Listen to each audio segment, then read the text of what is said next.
Hey guys, in this video, I will show you how to hide your following list on Instagram. Alright, let's begin. First, open your Instagram app and tap on your profile icon located at the bottom right of the screen. Then, tap on the three lines at the top right corner. From the menu that appears, tap on Settings and Privacy.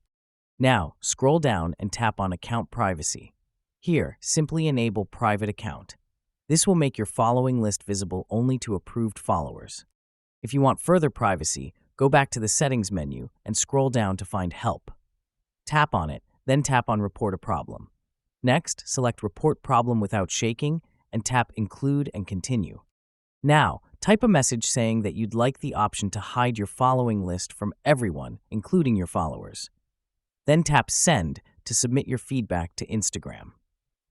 So that's basically how you can hide your following list on Instagram.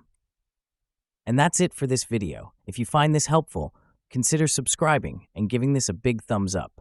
Thanks.